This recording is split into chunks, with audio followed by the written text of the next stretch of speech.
Students, SB ইনস্টিটিউটের YouTube চ্যানেলে তোমাদের সবাইকে ওয়েলকাম। আমি সুদেশনা বিশ্বাস। আজকে তোমাদের সঙ্গে হিস্ট্রির একটা ক্লাস নিয়ে এসেছি। তোমরা প্রত্যেকেই জানো যে বিগত হিস্ট্রির ক্লাসে আমরা মহাজনপদ সম্পর্কে অর্থাৎ ষোড়শ মহাজনপদ সম্পর্কে আলোচনা করেছিলাম বিগত ক্লাসে, এবং ষোড়শ মহাজনপদ সম্পর্কে বিস্তারিত আলোচনার পর আজকে যে টপিকটা সম্পর্কে আমরা আলোচনা করব ঠিক তার পরের ঘটনাটা, সেটা হচ্ছে মগধের উত্থান সম্পর্কে আজকে আমরা এই ক্লাসে আলোচনা করব। এবং মগধের উত্থানের সঙ্গে সঙ্গে একটা রাজবংশ সম্পর্কে আমরা মগধে তো মোট 4টে রাজবংশ রাজত্ব করেছিল, তাদের মধ্যে একটা রাজবংশ সম্পর্কে আমরা আজকের ক্লাসে আলোচনা করব। সুতরাং ভিডিওটি স্কিপ না করে প্রত্যেকে শেষ পর্যন্ত ভিডিওটি দেখো, এবং ভিডিও ভালো লাগলে অবশ্যই ভিডিও শেষে একটা লাইক করো, শেয়ার করো, এবং যারা প্রথম ভিডিও দেখছো এসবি ইনস্টিটিউটের তারা অবশ্যই চ্যানেলটিকে সাবস্ক্রাইব করো, এবং দেখবে যে সেখানে ইতিহাসের সম্পূর্ণ পরপর একদম ঘটনাক্রমে প্রত্যেকটা বিষয় আলোচনা করা রয়েছে এই এসবি ইনস্টিটিউটের ইউটিউব চ্যানেলে। তাহলে সেই ভিডিওগুলো দেখার পর তোমরা অবশ্যই এই ভিডিওটা দেখো, তাতে তোমাদের অনেকটাই হেল্পফুল হবে। দেখো, আজকে আমরা মূলত মগধের উত্থান দিয়ে প্রথমে শুরু করব। সেটা হচ্ছে বিগত ক্লাসে আমরা দেখেছিলাম যে 16টা মহাজনপদ ভারতবর্ষের ছিল, তাদের মধ্যে 15টি ছিল উত্তর ভারতে এবং একটি মহাজনপদ ছিল কোথায়? দক্ষিণ ভারতে।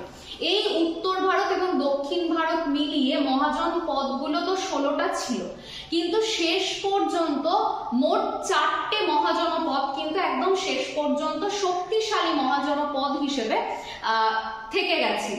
সেই 4টি মহাজনপদের মধ্যে কোনটা কোনটা থেকে গেছিল শেষ পর্যন্ত?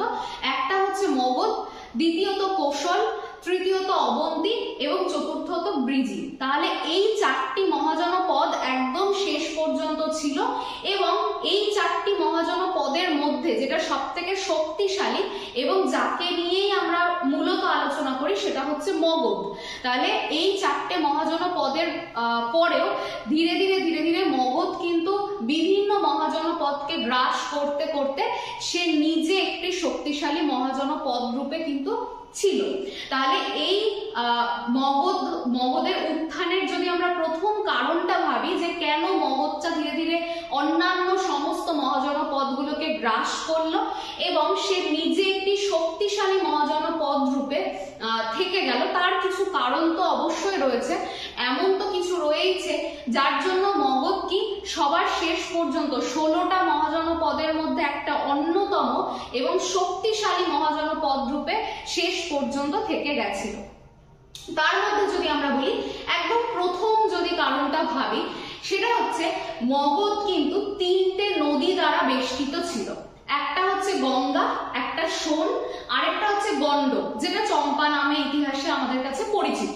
তাহলে দেখো, মগধের যদি 3 দিকেই জলভাগ থাকে, তাহলে বাইরের শত্রুরা বা বহিঃশত্রুরা কি কোনোভাবে মগধে সহজে আক্রমণ করতে পারবে? নিশ্চয়ই না।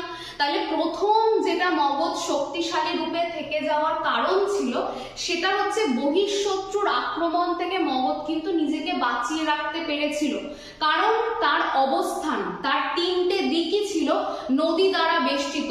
গঙ্গা, সোন এবং গন্ডক, এই নদীগুলো মগধকে চারিদিক থেকে ঘিরে রেখেছিল।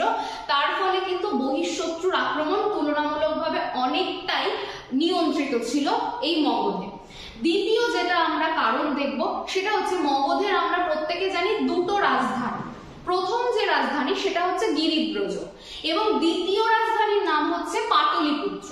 তাহলে প্রথম রাজধানী যেটা গিরিব্রজ, সেটার অবস্থান যদি আমরা একটু দেখি তাহলে দেখতে পাবো যে গিরিব্রজ কিন্তু চারিদিক দিয়ে পাহাড় দ্বারা বেষ্টিত ছিল। তাহলে যদি চারিদিক দিয়ে কোনো রাজ্যের পাহাড় থাকে বা কোনো জায়গার, তাহলে কি জায়গাটা বেশ দুর্ভেদ্য, সেটাকে ভেদ করে সহজে কেউ আক্রমণ করতে পারবে না।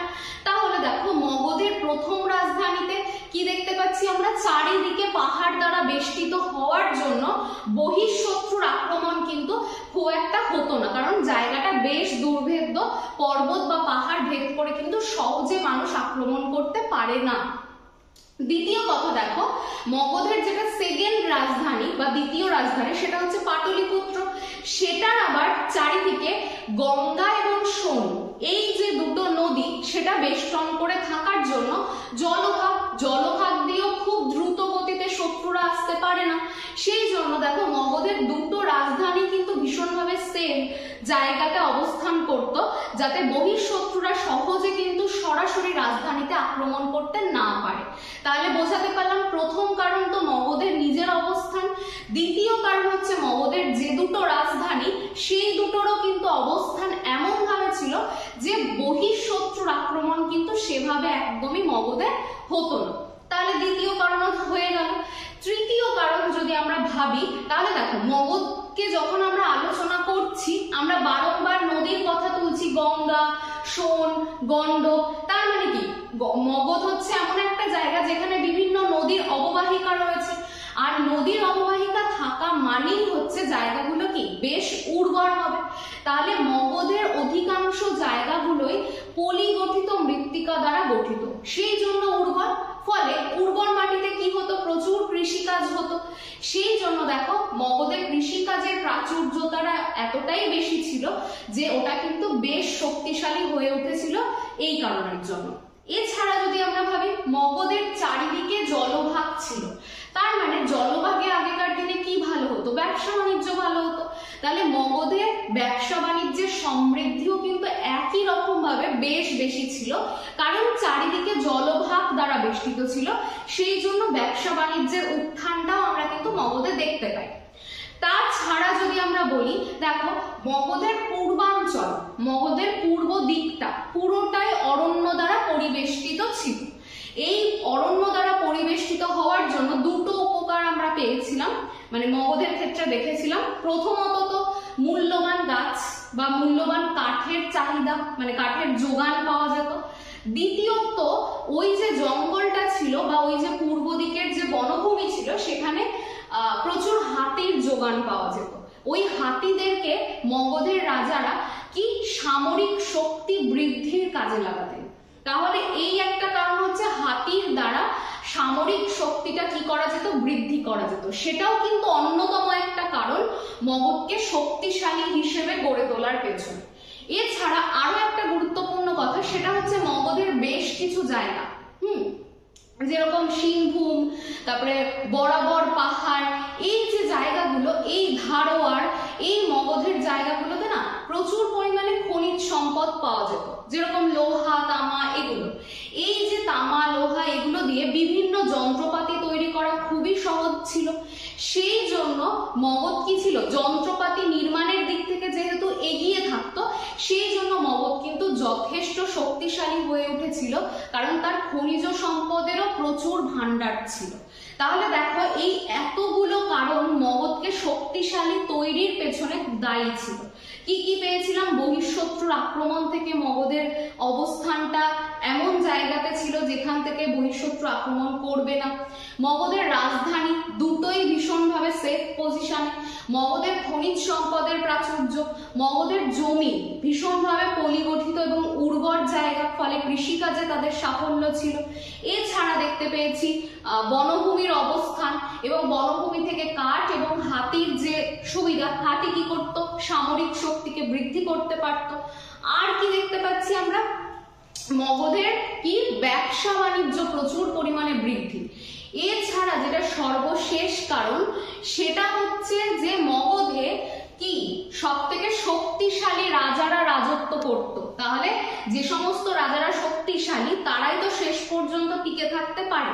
তাহলে মগধে যত শক্তিশালী রাজারা রাজত্ব করত, তাহলে তাদের জন্য দেখো চারটে গুরুত্বপূর্ণ রাজবংশ, হর্ষাঙ্ক বংশ, শিশুনাগ বংশ, এই যে বংশ, নন্দ বংশ, মৌর্য বংশ, এদের যে শক্তিশালী রাজাদের শাসন, তার ফলে কিন্তু মগধ ধীরে ধীরে আরো বেশি শক্তিশালী হয়ে উঠল।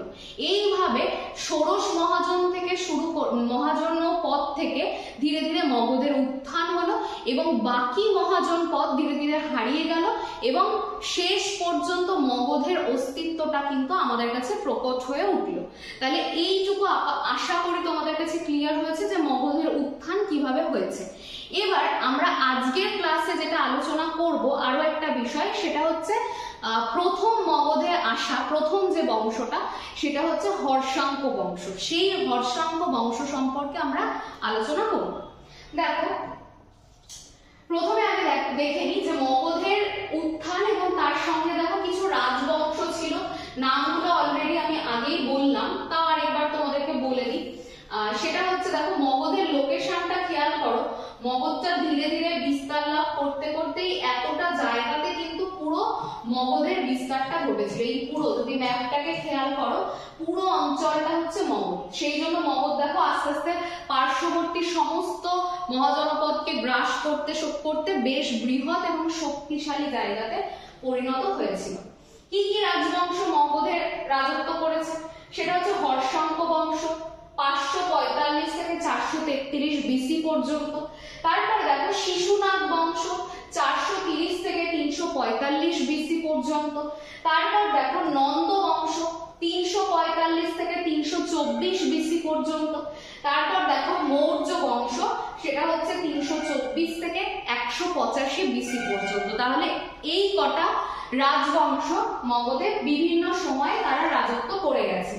তাহলে এইটা হচ্ছে একদম দেখতে পাচ্ছি আমরা যে মগধের অবস্থান, এই ম্যাপের মধ্যে দেখো এই জায়গাটা পুরো মগধের অবস্থান। আর এইটা যদি দেখো এটা হচ্ছে মগধের রাজধানী, সেটা হচ্ছে পাটলিপুত্র। এই যে ব্ল্যাক কালারের গোল করা জায়গাটা এটাই হচ্ছে পাটলিপুত্র। মগধের সর্বশেষ মানে মগধের শেষের যে রাজধানীটা সেটা হচ্ছে পাটলিপুত্র ছিল, তার আগে ছিল গিরিব্রজ। এবার আমরা আস্তে আস্তে হর্ষাঙ্ক বংশ সম্পর্কে আমরা আলোচনা শুরু করব। দেখো হর্ষাঙ্ক বংশের যদি প্রতিষ্ঠাতার কথা বলি তাহলে হর্ষাঙ্ক বংশের প্রতিষ্ঠাতা ছিলেন বিম্বিসার। তাহলে আরেকটা বিষয়, এই যে হর্ষাঙ্ক বংশটা পুরোটাই না পিতৃহন্তা নামে পরিচিত ছিল, কারণ এরা প্রত্যেকে নিজের পিতাদেরকে হত্যা করে সিংহাসন অধিগ্রহণ করেছে বা সিংহাসনে বসেছে। সেই জন্য এই রাজবংশটাকে পুরোটাকেই বলা হতো পিতৃহন্তা রাজবংশ। দেখো সবার প্রথমে দেখো বিম্বিসার, ইনি হচ্ছেন হর্ষাঙ্ক বংশের প্রতিষ্ঠাতা। আর তার সময়কারের যে রাজধানী সেটা হচ্ছে রাজগীর বা গিরিব্রজ নামে পরিচিত ছিল। তাহলে কোশ্চেন এটাও দিতে পারে হর্ষাঙ্ক রাজবংশের প্রতিষ্ঠাতাকে বিম্বিসার। দ্বিতীয় কোশ্চেন এটা হতে পারে তার সময়ে মগধের রাজধানী কোথায় ছিল, গিরিব্রজ বা রাজগৃহ। ইম্পর্টেন্ট জায়গা সেটা হচ্ছে বিম্বিসারের উপাধির নাম কি, সেটা হচ্ছে শ্রেণিক। তাহলে বিম্বিসারের উপাধির নাম হচ্ছে শ্রেণিক। এবার দেখো এদের রাজত্বের পদ্ধতিটা দেখো, বৈবাহিক নীতির মাধ্যমে এরা কি করতো, নিজেদের শক্তি বৃদ্ধি করতো, অর্থাৎ তারা বিবাহ করতেন এবং অন্যান্য রাজ্যগুলোকে তারা নিজেরা কি করতেন, বাজেয়াপ্ত করতেন। তাহলে বৈবাহিক নীতির মাধ্যমে এই রাজাগুলো নিজেদের শক্তি বৃদ্ধি করতেন। দেখে নেবো বিম্বিসার কি কি নীতি বৈবাহিক নীতির মাধ্যমে শক্তি বৃদ্ধি করেছিলেন। দেখো কোশল রাজ প্রসেনজিৎ, তাহলে কোশল একটা আলাদা মহাজনপদ ছিল। কোশল রাজ প্রসেনজিতের বোন কোশল দেবী, এর সাথে বৈবাহিক নীতির মাধ্যমে নিজের শক্তি বৃদ্ধি করেছে। লিচ্ছবি রাজকন্যা চেল্লানা, এর সাথে বিবাহের মাধ্যমে বিম্বিসার শক্তি বৃদ্ধি করেছে। এবং মল্ল রাজকন্যা খেমা, এছাড়াও বিদেহের রাজকন্যা বাসবীকে বিবাহ করেন এবং নিজের বৈবাহিক শক্তি বৃদ্ধি করেন বিম্বিসার। তাহলে বুঝতেই পারছো যে এরা এইভাবেই কিন্তু বৈবাহিক নীতির মাধ্যমে নিজের শক্তিটাকে বৃদ্ধি করতেন। তারপরের পয়েন্টে দেখো কি রয়েছে, যে গৌতম বুদ্ধের সমসাময়িক ছিলেন বিম্বিসার। এই প্রসঙ্গে তোমাদের আরো একটা কথা বলি, যে যদি মহাবীর এবং গৌতম বুদ্ধ দুজনেরই সমসাময়িকের কথা বলা হয় তাহলে অবশ্যই উত্তরটা হবে বিম্বিসার। যে মহাবীরের সমসাময়িক এবং গৌতম বুদ্ধেরও সমসাময়িক কে ছিলেন, বিম্বিসার ছিলেন। তাহলে এই কটা প্রশ্ন বা এই কটা জায়গা আমাদের বিম্বিসার থেকে কিন্তু ডিটেলসে পড়ে রাখতে হবে। নেক্সট দেখো পরের যে রাজা তিনি হচ্ছেন অজাতশত্রু। সময়কালটা খেয়াল করো, সময়কাল হচ্ছে 493 থেকে 459 বিসি পর্যন্ত। তাহলে দেখো অজাতশত্রু কিভাবে সিংহাসনে বসলেন। অজাতশত্রু বিম্বিসারকে হত্যা করে তিনি কি করলেন, জোর করে সিংহাসন অধিগ্রহণ করলেন। তাহলে দেখো বিম্বিসারের স্ত্রী লিচ্ছবি রাজকন্যার চেল্লানার পুত্র হচ্ছে অজাতশত্রু। তিনিও কিন্তু পিতাকে হত্যা করে সিংহাসনে বসেন। আর যদি বলে অজাতশত্রুর উপাধির নাম কি, তাহলে সেটার উত্তর হবে কুনিক। তাহলে অজাতশত্রুর উপাধি হচ্ছে কুনিক আর বিম্বিসারের উপাধি হচ্ছে শ্রেণী। এরপর দেখো কি বলছে রাজত্ব। তার সময় কি ঘটনা ঘটেছিল, গৌতম বুদ্ধের মহাপরিনির্বাণ, অর্থাৎ গৌতম বুদ্ধ মৃত্যুবরণ করেছিলেন এই অজাতশত্রুর সময়। এবং এটাও মনে রাখবে যে মহাবীরও কিন্তু মৃত্যুবরণ করেছিলেন বা মারা গেছিলেন এই অজাতশত্রুর সময়। তাহলে এই ঘটনাগুলো কিন্তু আমাদেরকে অবশ্যই মনে রাখতে হবে। এরপর দেখো অজাতশত্রুর সময় মহাকাশ্যপের সভাপতিত্বে প্রথম বৌদ্ধ সংগীতি যেটা অনুষ্ঠিত হয়েছিল। তাহলে দেখো গৌতম বুদ্ধ মারা যাওয়ার পর আমরা দেখেছি যে গৌতম বুদ্ধের বিভিন্ন বিষয় নিয়ে বিভিন্ন সম্মেলন বা সঙ্গীতি অনুষ্ঠিত হয়েছিল। সেটা হচ্ছে প্রথম বৌদ্ধ সঙ্গীতি কার সময় হয়েছে, অজাতশত্রুর সময়। এই সালটা কত, 483 বিসি। সেই সময় রাজধানী রাজগৃহতে অনুষ্ঠিত হয়। তাহলে সেই সময়ের রাজধানী কোথায় ছিল, সেই সময় কিন্তু রাজগৃহতে এই বৌদ্ধ সঙ্গীতি অনুষ্ঠিত হয়। কার নেতৃত্বে হয়েছিল, মহাকাশ্যপের নেতৃত্বে এই অজাতশত্রুর সমসাময়িক সময়ে প্রথম বৌদ্ধ সঙ্গীতি হয়েছে। এরপর দেখো কি বলছে, কোশল রাজ প্রসেনজিৎকে পরাজিত করে কোশল রাজ্য মগধের অন্তর্ভুক্তি করেন। তাহলে তিনি কিন্তু কি করেছিলেন, অজাতশত্রু কোশল রাজ প্রসেনজিৎকে পরাজিত করে কোশল রাজ্যটাকে মগধের সাথে অন্তর্ভুক্ত করেন। এটাও ভীষণ গুরুত্বপূর্ণ পার্ট যে কে কোশলকে মগধের সাথে যুক্ত করেন। তাহলে উত্তর হবে অজাতশত্রু। এরপর দেখো কি বলছে, যুদ্ধের সন্ধি রূপে প্রসেনজিৎ নিজ কন্যা ভজিরা কুমারীকে বিবাহ দেন। তাহলে নিজেও কিন্তু নিজের কন্যাকেও এমন ভাবে বিবাহটা দিতেন যাতে সেখানেও কিন্তু বৈবাহিক নীতির মাধ্যমে নিজেদের শক্তিকে বৃদ্ধি করা যায়, সেইভাবে কিন্তু পুরো কাজটা তারা করতেন। এই যুদ্ধে অজাতশত্রু দুটো অস্ত্র, মানে এই যুদ্ধে বলতে গিয়ে অজাতশত্রু মূলত দুটো অস্ত্রের ব্যবহার করতেন বিভিন্ন যুদ্ধে। সেটা কি, একটার নাম হচ্ছে মহাশিলা কণ্টক, আরেকটা হচ্ছে রথমুশালা। তাহলে একটা হচ্ছে রথমুশালা আর একটা হচ্ছে মহাশিলা কণ্টক নামে দুটো অস্ত্র কে ব্যবহার করতেন, অজাতশত্রু ব্যবহার করতেন। দেখো প্রথমে হচ্ছে মহাশিলা কণ্টক কি, এটা হচ্ছে যুদ্ধ মেশিন বা পাথর ছুঁড়তে ব্যবহার হতো। তাহলে মহাশিলা কণ্টকের মাধ্যমে পাথর ছোড়া হতো। আর রথমুশালার মাধ্যমে গণহত্যার জন্য প্রস্তুত রথ হচ্ছে এই রথমুশালা। তাহলে এই দুটোর ব্যবহার কে করতেন, সেটা অজাতশত্রু করতেন। পরের স্লাইডে দেখো, সেটা হচ্ছে কি বলা হচ্ছে যে এরপরে দেখো উদয়ভদ্র বা উদয়ীন এরকম আমরা বইয়ে পাই। তার সময়কালটা দেখো 459 বিসি হচ্ছে তার সময়কাল। তার ক্ষেত্রে দেখো তিনিও কিন্তু পিতৃহন্তা ছিলেন। তিনিও অজাতশত্রুকে মেরে তিনি কিন্তু জোর করে সিংহাসনটা অধিগ্রহণ করেছিলেন। তাহলে দেখো অজাতশত্রুর পুত্র উদয়ভদ্র মগধের সিংহাসনে বসেন এবং সেটাও কিন্তু পিতাকে হত্যা করে। এছাড়া দেখো উদয়ভদ্র মগধের রাজধানী গঙ্গা এবং সোন নদীর দোয়াব অঞ্চলে স্থানান্তরিত করে। এই জায়গাটা খুব ইম্পর্টেন্ট, জিজ্ঞাসা করবে মগধের রাজধানী কোন রাজা স্থানান্তরিত করেন, তাহলে সেটার উত্তর তোমরা কি দেবে, সেটার উত্তর হয়ে যাবে উদয়ীন বা উদয়ভদ্র। তিনি কি করলেন, আগের রাজধানী এতক্ষণ অব্দি আমরা কি দেখে এসেছি, গিরিব্রজ, তাহলে সেখান থেকে পরিবর্তন করে পাটলিপুত্রে, যেটা কোথায় অবস্থিত ছিল, গঙ্গা এবং সোন নদীর মধ্যবর্তী উচ্চভূমিতে ছিল, সেখানে কিন্তু তিনি স্থানান্তরিত করেন। এছাড়া দেখো অবন্তী রাজ্য আক্রমণকালে পালাকা উদয়ীকে হত্যা করে। তাহলে অবন্তী রাজ্য যখন আক্রমণ করেন তখন পালাকা কি করেছিলেন, উদয়ীকে হত্যা করেন। উদয়ীর মৃত্যুর পর পরবর্তীকালে 3 জন রাজা শাসনটা করতেন। কে কে 3 জন ছিলেন,